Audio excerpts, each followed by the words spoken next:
Assalamualaikum warahmatullahi wabarakatuh. Perkenalkan, nama saya Muhammad Zikri Ramadhani. Jadi di sini saya akan membahas tentang isu aktual pendirian rumah ibadah di Indonesia. Isu pendirian rumah ibadah di Indonesia masih sering muncul, walaupun kebebasan beragama sudah dijamin dalam konstitusi hukum.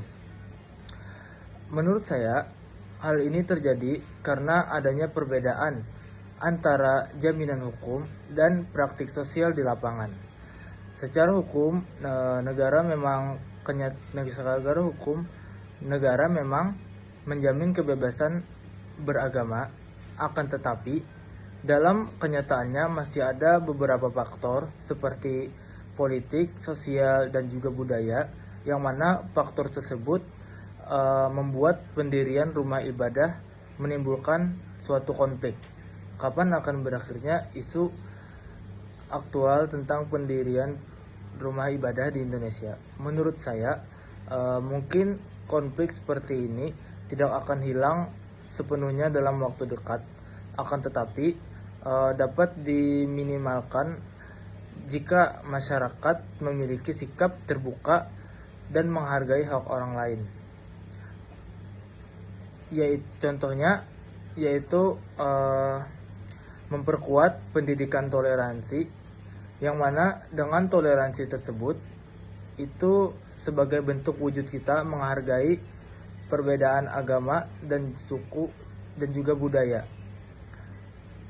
yang mana masyarakat makin terbiasa hidup dalam keberagaman. Dan kemudian juga pemerintah lebih tegas menegakkan konstitusi dan aturan pendirian rumah ibadah dengan adil tanpa diskriminasi. Kemudian juga sebagai mahasiswa, saya memposisikan diri saya untuk menjunjung tinggi nilai toleransi dan kemanusiaan, yang mana dengan dua nilai tersebut, maka kehidupan dalam bermasyarakat kita akan menjadi tentram dan juga damai. Kemudian menghormati hak setiap warga negara untuk beribadah. Jadi mahasiswa seharusnya menjadi agen perubahan yang menjaga persatuan, bukan ikut memperkuat konflik. Kebebasan beragama adalah hak konstitusional setiap warga negara, sehingga siapapun berhak memiliki tempat ibadah selama mengikuti aturan hukum yang berlaku dan tetap menghormati ketertiban umum.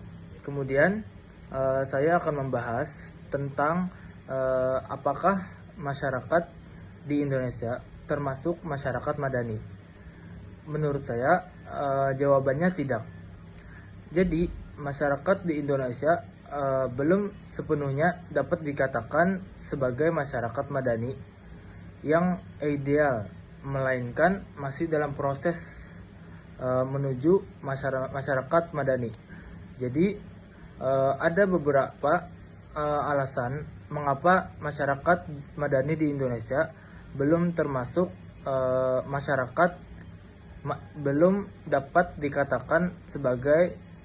belum sepenuhnya dapat dikatakan sebagai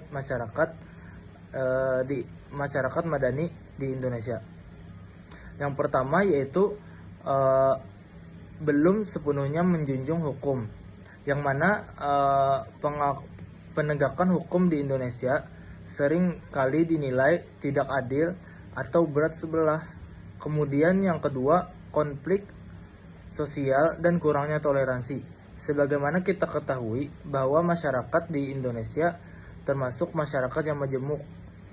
Jadi konflik sosial dan kurangnya toleransi terhadap perbedaan agama atau suku masih sering terjadi di Indonesia dan belum mencapai pluralisme sejati.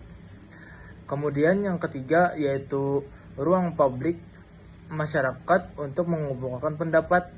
Walaupun kita tahu ada ruang publik masyarakat untuk mengumumkan pendapat sebagaimana disebutkan di dalam Undang-Undang Nomor 9 Tahun 1998, yang mana warga negara berhak mengemukakan pendapatnya.